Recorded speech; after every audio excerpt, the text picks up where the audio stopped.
Weekly Download, a podcast about interesting games, industry news. Brought to you by Big Games Machine. Hello. Welcome back to the Weekly Download by Big Games Machine. I am your host, Tom, and yet again today I am joined by Alex. Alex, do you want to give everyone a quick hello? Yeah, hello. I'm Alex. I'm back again, once again in the co-host chair rather than the host chair, which is so much more relaxed. Thank you for always taking. Yeah, I know the big it's more chair fun for over me, there. Tom. I feel. But yeah, we're back. One if you're day, unfamiliar. One day we should swap, One and day. I should lead, and you should at least for once enjoy the co-host chair because you were always hosting. But we'll We get can. you Do you on want to that lead? at some point. Do you want to lead today? No. Oh, okay. All right. There we go. That got shut down very quickly. But yes, if you're new here, what we like to do here with the Weekly Download is do a wrap-up, a run-through of some of the week's biggest stories in gaming. And this week, as always, there are big stories. So we'll take a quick look at the headlines for this week. So we've got the news that Xbox is reportedly shaking up Game Pass and its approach to exclusive games. Again. We've got another story, again, not for the first time. We've also got the news via Newzoo that over 50% of PC revenue, for the first time I should note, is coming from games outside the top 20. So that the biggest players in the industry are continuing to lose out on PC to smaller games. Not all of them are small, but not the massive games that we typically see broadcasters everywhere. And That is the story I'm going to have the most to say about. Well, I look forward to hearing it, Alex. That's what we're here for. And our final lead story for this week is the news around a copycat of Hytale has appeared on the eShop. The original developers are set to take legal measures about this. But we're also going to be looking about this as a wider point. It's a big issue on the eShop, and there definitely needs to be a conversation about that. But anyway, we'll take a moment. We'll come back. Not just the eShop. Not just the eShop. But no, we're seeing it on the PlayStation Store, we're seeing it on the Xbox Store, and we're seeing it on Steam. And so it's a very big topic.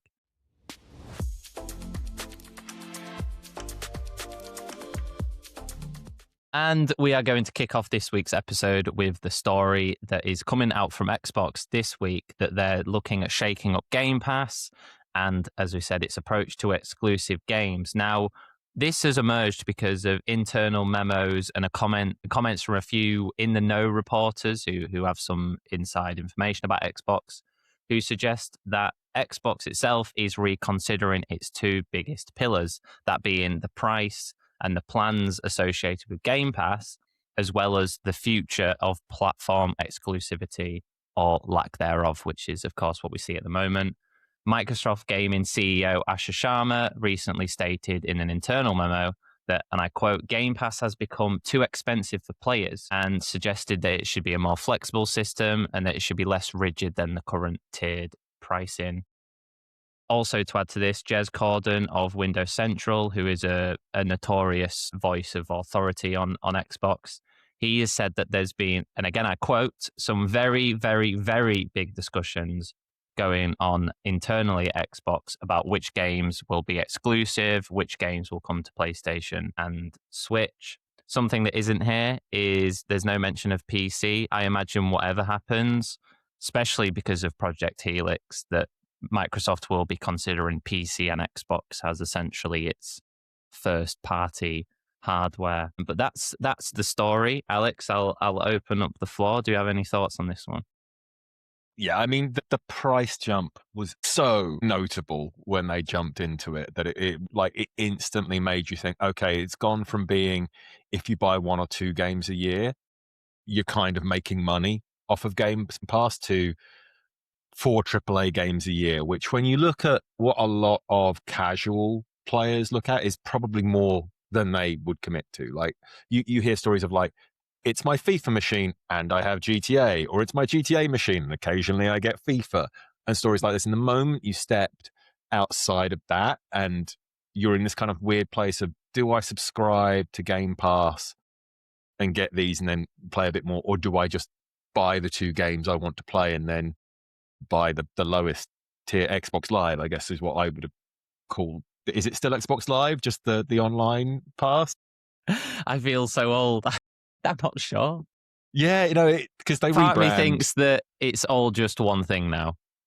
Yeah, okay, maybe Game I Pass, imagine. because PlayStation, it's PlayStation Essentials. I stepped out at the Xbox and I had Game Pass Yeah, on the I was going to PC, say, I which think obviously didn't have the we're same well thing, so. past the. I have core memories growing up.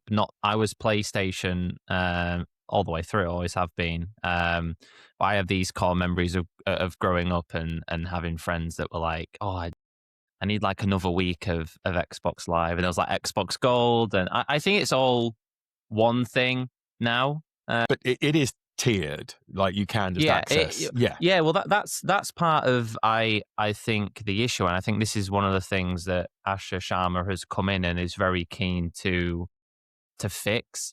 Perhaps it asks a question to me of are we at the point now where there's the universal take that the classic Netflix for games model, this idea that subscriptions were the future and there wasn't going to be a place for non-subscription monetization. These kind of comments from Xbox do make me think, is that over now? Have we seen the crest of that and we're going to see things step back? I haven't read this specific reporting. I mean, I saw bits of it, but I haven't gone through everything that was on Windows Central, because I know there was also talk about like having some form of ad support. I can't remember what that was part of it, but you do look at where I think gaming falls apart on the Netflix subscription model is how much it costs, how long it takes to produce those games, and how many people play them. Like I say, the biggest issue here is more the way people consume games than it is the idea that this is a good value. So, obviously the one thing that hit Xbox or hit Microsoft this year was in part that it's been the worst year for Call of Duty pretty much since Modern Warfare 3, the original. Time, yeah. Modern Warfare 1. So, absolute decades of dominance. And suddenly, maybe there are that many people playing it, but you can't see it through the sales data, and it kind of is folded into this weird place. And it no doubt is a hit for people involved. It's a marketing beat that they couldn't lean on, and it's notable by its absence, which is we've seen. Forgive me if it wasn't this week, but I believe it was this week that we've seen things again emerging from Xbox about, regardless of the wider Game Pass conversation, they're not entirely convinced that Call of Duty on Game Pass is the right idea. Yes. And that's something where it seems that they're quite keen to say, hang on, we're losing a lot of money here by doing this. Do we?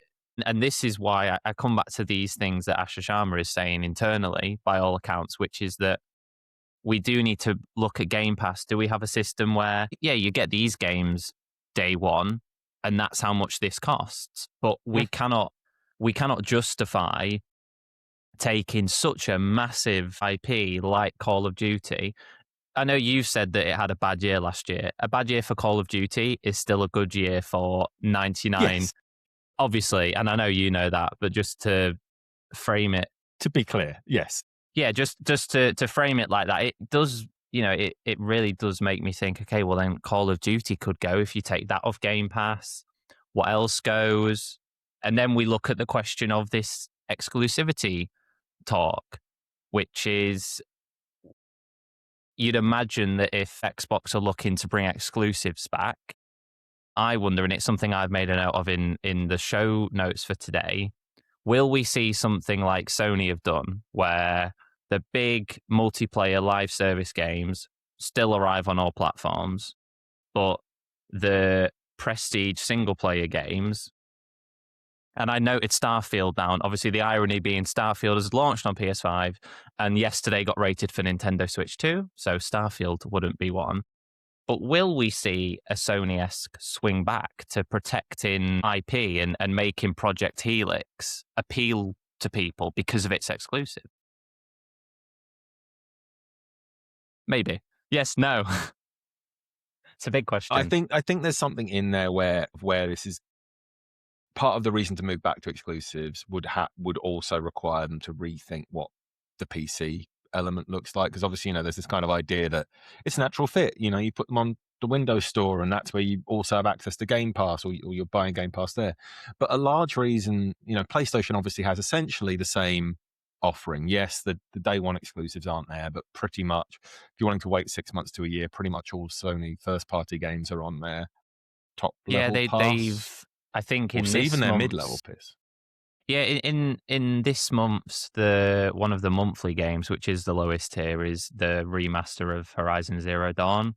So, like, as you said, they don't come that quickly, but there's been quite a few that have, like But even Spider-Man, they've been on there, and so but a the lot of tier bigger up games have.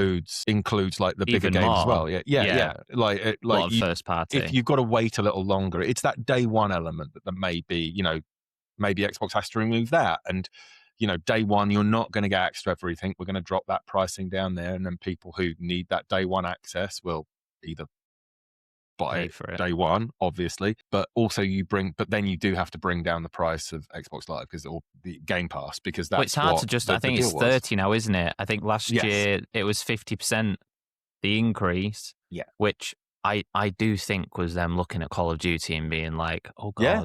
And then all the Bethesda games arriving, and then they're like, it's like you said to start this conversation, Alex. With Game Pass is good value if you're going to get through the games. But if you're not, and if you're a casual player, there's no point buying it. And also, even if you're a very, I never like to say the hardcore casual, but if you are a hardcore player who loves Bethesda games, loves all these big first-party games that come to Game Pass, even with that in mind, because of how much it does cost now, unless you know you're going to play all those games, and unless you want to play them straight away, you are better off waiting for them to get cheaper outside of Game Pass. So I think there is a real problem here for Xbox, because Phil Spencer's Xbox very much tied itself to Game Pass. Game Pass kind of became Xbox in a roundabout way, where it feels like now they're very keen to distance themselves from, I think, that kind of all-encompassing, if you play Xbox, you play it anywhere, and you play it with Game Pass. I think they're trying to disconnect those components from each other. There was a moment where, somebody coming into gaming, if somebody came, like I bought a PlayStation at the beginning of this generation and the last one, not through any other reason, that's the platform I was on, but and that's what a lot of my friends are buying, and if you're playing multiplayer, yada, yada, yada.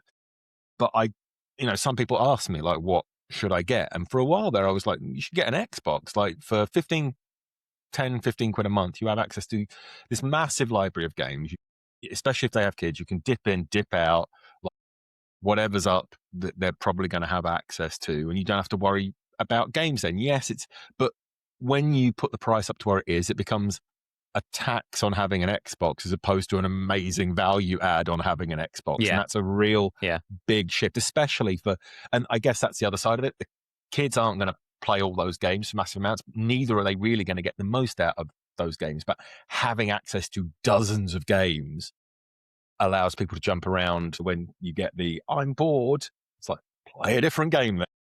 Yeah. But then, I'm keen to move on to our next story, but I think not my retort to that, but I think I think I'm not going to speak for everyone who plays games or watches films, or I think there was such an appeal to the Netflixifying of everything about a decade ago.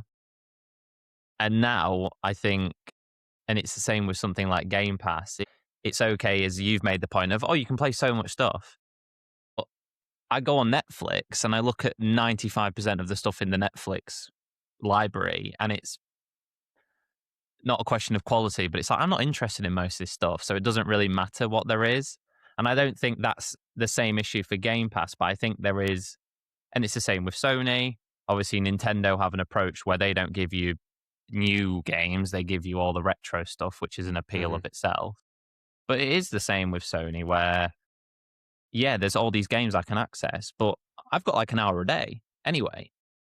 And, even if you're a kid, it's like, well, what are you going to commit the time to when you've got 1,000 games? So, absolutely. But anyway, don't know what happened there. Xbox put themselves in a weird place with their pricing model. And like I say, it changed what they offered. And you're absolutely right. For a while there, the idea of a Netflix of games was incredibly appealing. But even Netflix has shown that once you start having more competition and more people taking it off and trying to mimic that, it just gets broken down into so many parts. The amazing value it once offered evaporates. It And does. I think there is a path through here. There's probably levels that Xbox can offer that make more sense than the way it is. But I think at whatever level you're looking at, the price they're currently charging isn't going to be a great fit for many people at all. Yeah, and this agreed. could be a great move by Shoshana. True. And I think we'll leave it there because I think that's a great place to end it. Yeah, we've seen Sharma come in. It's not been long now, but whether you like it or you don't, it's very clear that Xbox is going to change. And her vision for it is very different to, well, her vision and her team's vision is very different to what Phil Spencer's was. So it'll be, yeah, I know I've said it before on this podcast. I want a strong Xbox. Doesn't matter if I'm not interested in the platform. Strong Xbox is good for the industry. So fingers crossed that we'll see some of these changes potentially come in and they can have a good impact.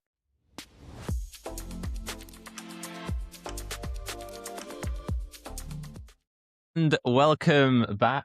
Our next story sees us explore the news that, again, courtesy of Newzoo, over 50% of PC revenue for the first time is coming from games outside the traditional top 20. So the kind of headlines we're working with here, games ranked 21st and below in this system that Newzoo have got now account for 56% of PC total revenue. This is up from 48% in 2022. We're not just looking at the money either. If we look at playtime, in 4 years, 8% in 4 years. When we look at playtime is even more staggering. So playtime for games outside that traditional top 20 has risen from 33% to 45% in just 3 years. Now, this is all PC. Consoles are still dominated by that traditional top 20. But what we're seeing is that PC players are really starting to look into their libraries, try different games out. Again, really quickly, because I'm aware you've got some thoughts on this, Alex. Yeah. Just for a bit of information about who's winning, who's losing. On PC, we're seeing that shooters are losing their absolute stranglehold, as I've written in my notes, on the market. Action RPGs and survival games are kind of becoming the new in thing, the new trend. And again, that's interesting is success isn't just for new games, for these new hits that are doing well. We're still seeing that forever games, so Rust, DayZ, Dead by Daylight, are doing really well.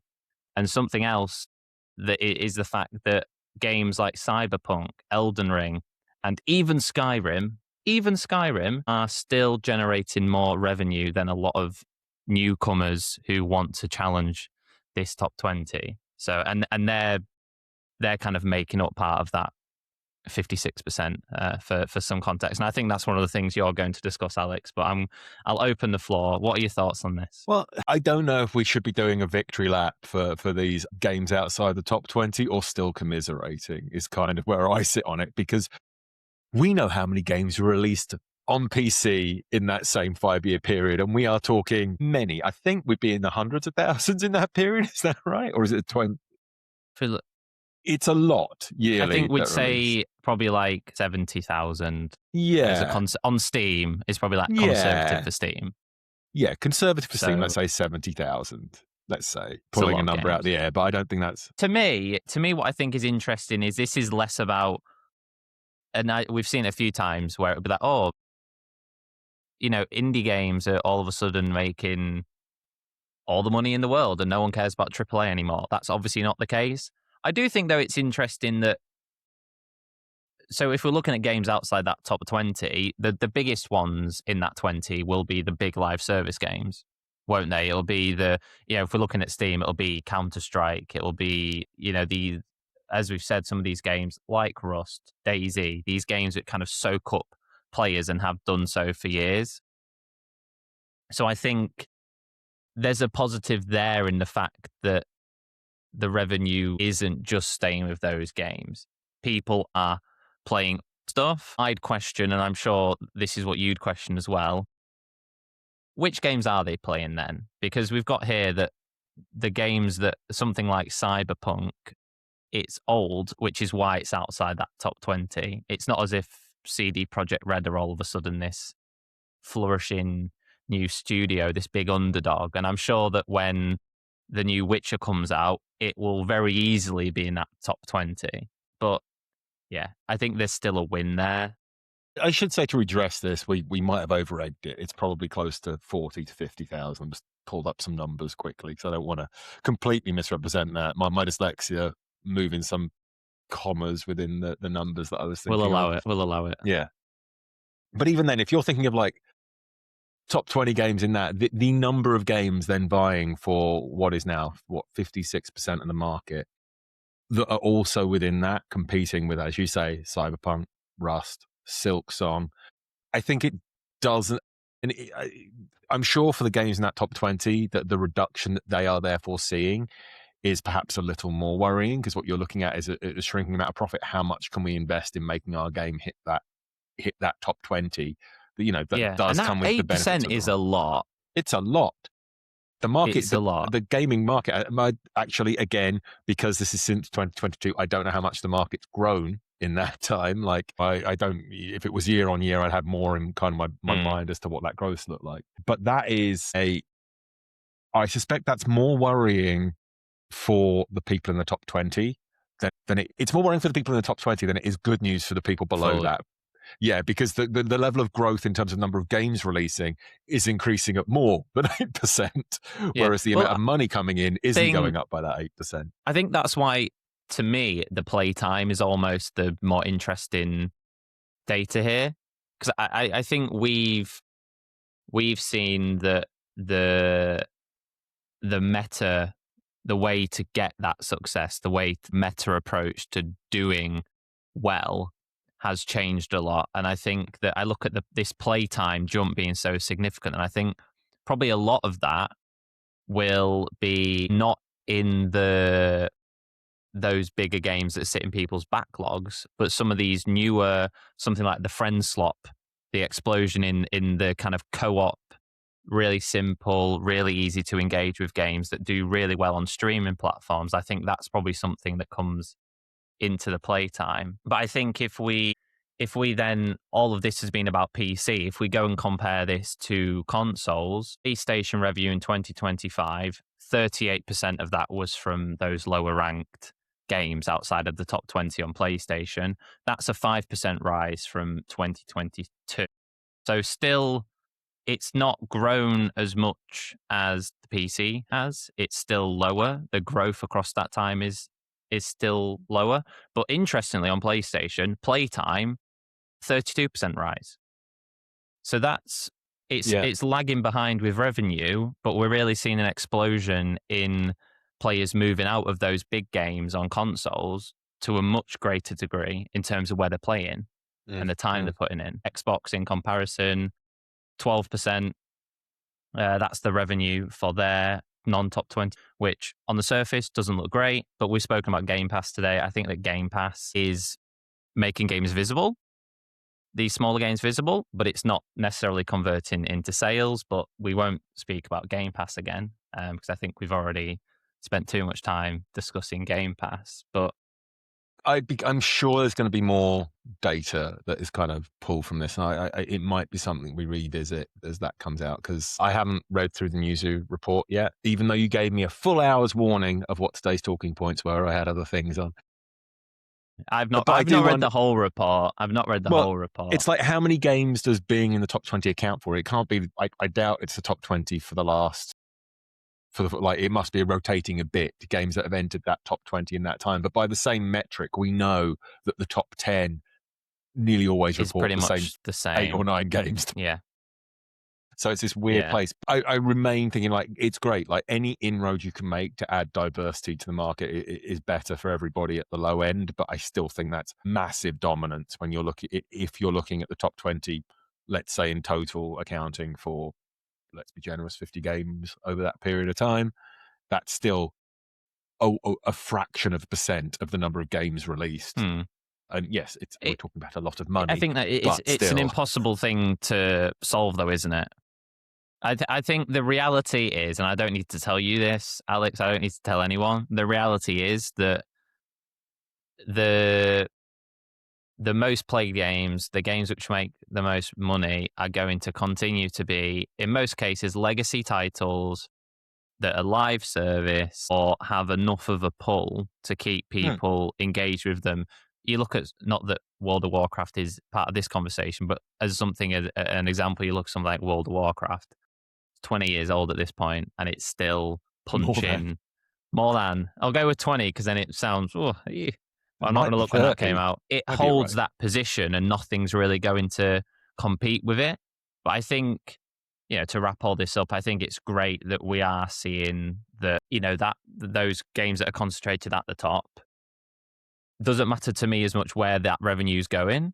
I think it's at least good that it's heading in different directions. Although the cynic in me says, well, how many of these outside the top 20 are owned by the same publishers in the top 20 anyway? So is anything really being achieved? But no, it is interesting. I think. Was anything really being achieved? Last week's episode was so positive. We have to be negative again this time. But yeah, I think the comparisons with the consoles are really interesting. I think we know that traditionally, I think the Switch did a good job of fighting this to some degree, but I think we know that traditionally... Leading into the next story. Yeah, exactly. That Steam has been a place where the unfashionable games or anything that's not mainstream first party does well. We know that Steam is where that can happen. Yes. So that it makes total sense. But I think have you got any closing thoughts, Alex, or shall we wrap? Yeah. Another bit of good news in that is that you were close to right than I was. World of Warcraft is 21 years old, and I now feel younger than I did at the start of this podcast. So that's good. Was it 2005 then? I thought it was 2004. 2004. Okay. Yeah, it's this year. There we go. Well, I'm happy with that. Of course, it's birthdays this year. The 22nd birthdays this year. That I remembered when World of Warcraft came out, having never played it, and I do not care. I think I must have been confusing it with EverQuest, which put a few more years on it. Yeah, EverQuest is like early 2000s, isn't it? Yeah, maybe even. Anyway, we won't get into this. We will not get into this. We're going to step away, and then we're going to come back and look at this eShop copycat situation.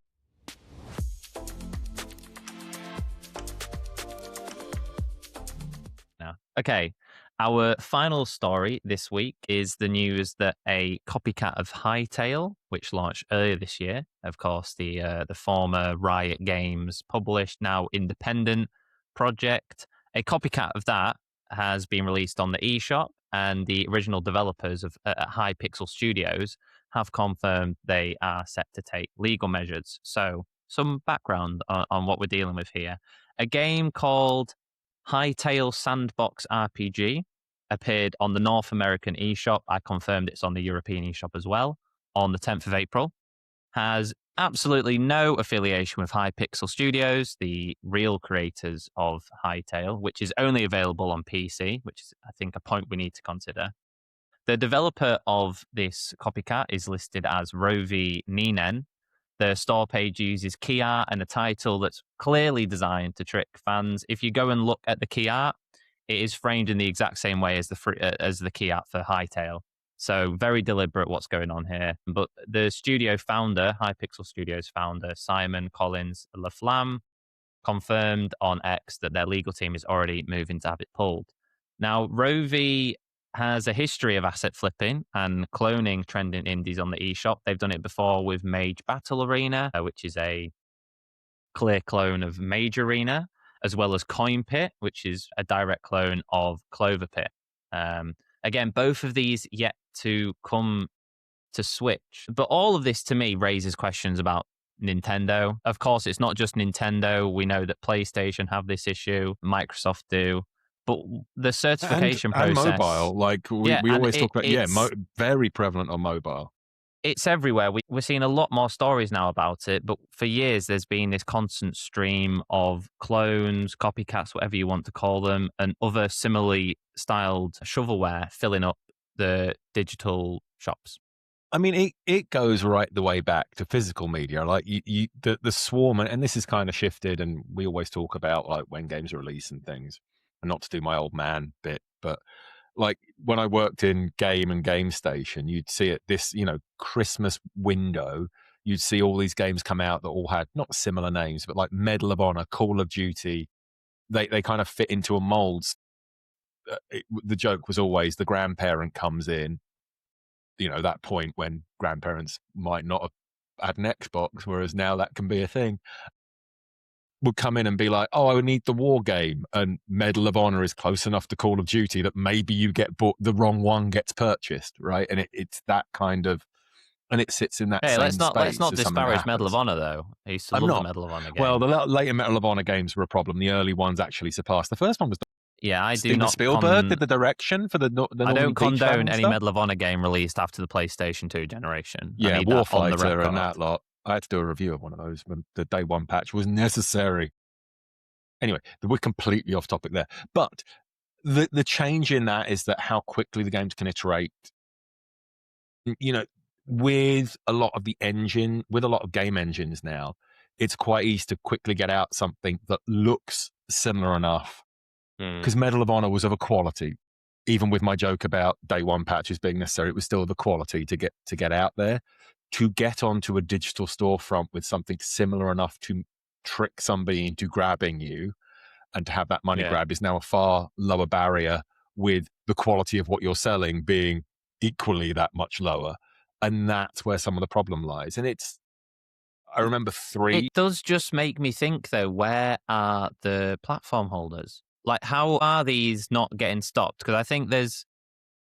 I think people are too quick to label everything that's not a Nintendo game or a big game as like shovelware or any of these kind of accusations. Obviously, that there's a difference between someone making a game that isn't great versus doing this, which is incredibly deliberate and obvious to me that I cannot understand how they're clearly not getting checked manually, because they're managing to an alarming rate. They're managing to get onto storefronts, and until developers themselves are stepping in, and there might be developers who don't have the capabilities to take legal action, and if they don't, then you've got a situation here where people who aren't informed are buying a game thinking, oh, it's Hytale on the Switch now, and they're not getting that. And that's why I think these publishers are very clever as well, because they're putting games onto storefronts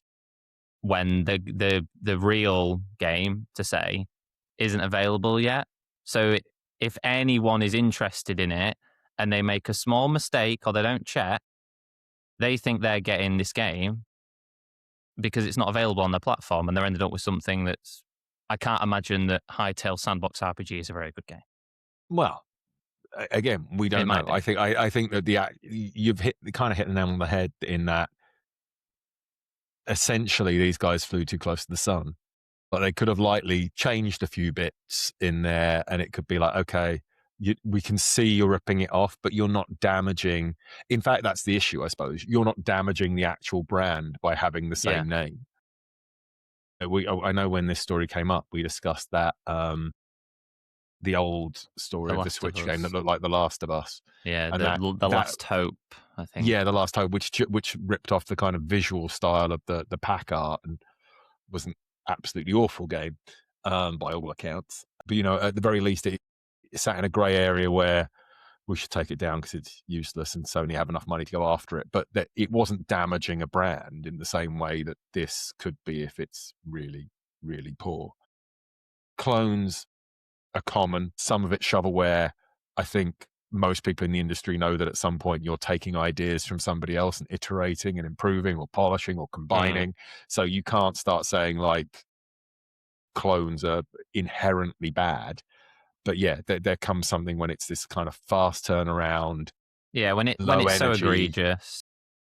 Yeah, it feels like, to me, it's quite an easy win for the platform holders. I think Sony have given themselves a lot of good PR recently because they've pulled, and I don't want to overestimate or underestimate, but I'm fairly sure Sony have pulled a few thousand games from the PlayStation Store for the same reasons that these kind of games are being called out, because they've got no place being on the store because they don't resemble whatever they're claiming to be. And I think it's the point you made, Alex. One of the issues that collectively we face with stuff like this is it's so easy now to an idea, a game comes out, it does really well, and there's studios out there like Rovi Ninen clearly are doing is taking those great ideas, slapping something together really quickly, similar name, similar key art. The screenshots don't matter because the key art's what people see, and they must be making money off of it. Otherwise, they wouldn't be doing it. But it's the responsibility of the platform holders to step in. And it is, but it kind of like what does that look like as you scale up? It's kind of one of the reasons that, and one of the reasons I don't use the storefront on the Playdate generally is because I want the. Just very quickly, if you don't know what the Playdate is, it's basically like a little Game Boy that has a crank handle. And when it released, it had a season of games on it. I know you know, Tom, you sat there nodding for me. You had a season of games, and then they released a second season recently. I don't know if it was a year or 2 years later, like it was a while, but those were a curated list of games from, developers and things that they kind of said, these are the ones you should have. Yes, there's the storefront where you can buy individual games, but that curated list that Playdate bundled together is what I want, because that was the experience I kind of bought into as the concept.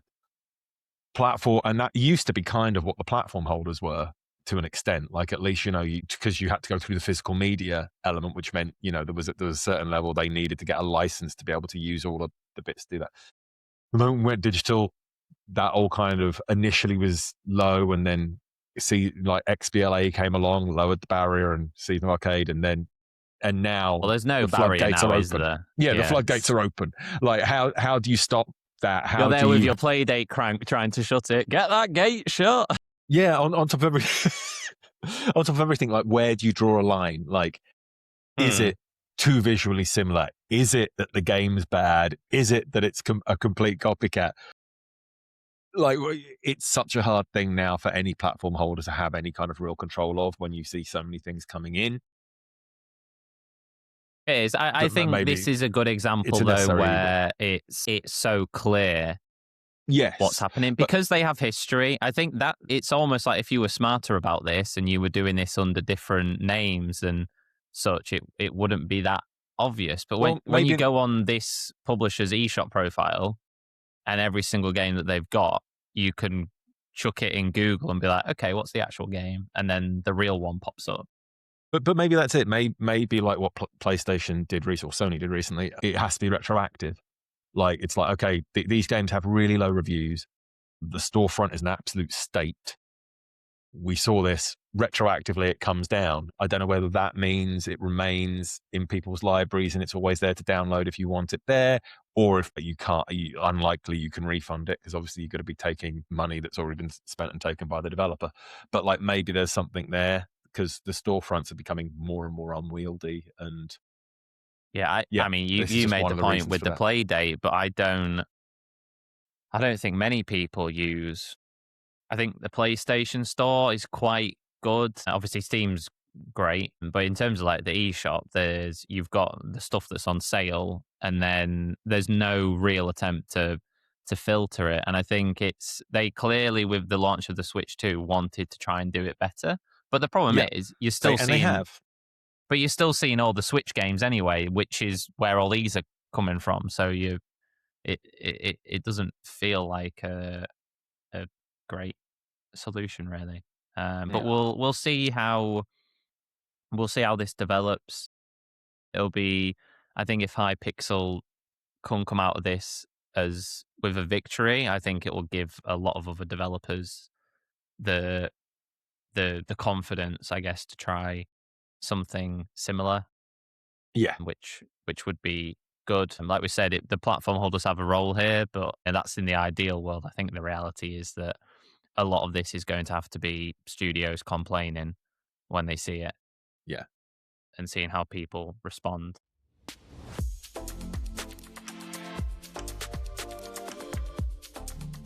And welcome to this week's Rapid Rundown. We've got a few stories to touch on. The first of these is around Graveyard Keeper, which, if you're not familiar, was a kind of Stardew Valley-esque graveyard keeping game, if you can Mhm. imagine, that launched a long time ago, like 2017, 2018. Tiny Build, who is the publisher, they recently announced the sequel. At the same time, they also made Graveyard Keeper 100% off, so free on Steam. And one of the really interesting takeaways from this is that the head of Tiny Build has come out and said, oh, yeah, we generated $250,000 in this period because of the DLC. Which I don't know about you, Alex, but this feels, to bring up Game Pass again, this kind of feels a bit like the Game Pass promise of get it free on Game Pass. We've got expansions though, and you'll want to buy into that. And I think it's very clever business because it is essentially saying entry's free. Try that, and if you like it, look at all this other stuff that we can monetize. I mean, Destiny did it a number of times on PlayStation Plus, like the monthly free game, right? You put out the base game, then if you want to, you can dabble in it, do the shooting, do the story, and then if you really want to play with your friends, you've got to be in the new season. So it's a little less, it feels a little more virtuous than that. I don't want to attach a negative term to what that they gave you a free game. Fine. But like this feels a bit more virtuous in the sense that they gave you a full free game. And if you enjoyed it, there's more to play. You can buy that, which is fantastic. Yeah, I think everyone's winning here. And Absolutely. it's I will a say great the strategy. problem. Sorry, the problem with putting it for free is that, and I don't know if you've experienced this, Tom, but my kind of Google Discover thing, that is if you go into Google, it tells you stories you might be interested in. That is constantly filled with, you can get this game entirely for free, and then you click through and it's always a demo. It's always the demo is like play for free. There's a few. So somebody saying to me, you can play this game for free now on Steam, I've stopped clicking through on those. So I missed this because of the state of the feed. Unfortunately, I think I might have this in. I think I have it in my I probably Switch have library it somewhere as well, to be fair. somewhere. But Yeah, I was going to say, yeah. you'll definitely have this from like a humble bundle in June 2019 or something that you just never looked at. But yeah, that's our. I thought just a nice story. Yeah, it's lovely. Something that's less nice. I think this is quite funny, aside from the fact that there's allegations of fraud, which isn't a sentence I thought I'd be saying. Well, But- I must admit, I was just, I hadn't got to the quick hit, Okay. and all I saw was Face's allegations. I was like, where's this going to go that it could possibly Don't be worry, funny? it's all good. So, Stephen Okay. Sheriff, founder of the now defunct Intrepid Studios, is facing allegations from investors that he has misappropriated over $12 million that came from the Ashes of Creation Kickstarter funds. So, on the surface, not a great story, but what I do think is really interesting here is if you dive into some of the specifics about where some of the money went. We've got, so $700 was apparently spent on Fortnite that was claimed to be for R&D purposes. Tens of thousands spent at historical auctions. There's also an allegation that $80,000 was paid to an oil company because it was the deed owner of a mansion that he bought. There's also things about private chefs. It's quite a claim. We've also, private chefs, cigars, trading cards. 12 million's a lot of money. Oh, it's a lot to spend on trading cards among other things. But yeah, this is kind of going up to the top level, and it doesn't seem like there's much chance that Stephen is going to come out of this well if these allegations are true. But yeah, it's normally Kickstarters, sometimes people love Kickstarter, sometimes people don't like it. Stories like this don't help. No. This does feel like a bit of a rogue situation with what we normally see Absolutely. from Kickstarter.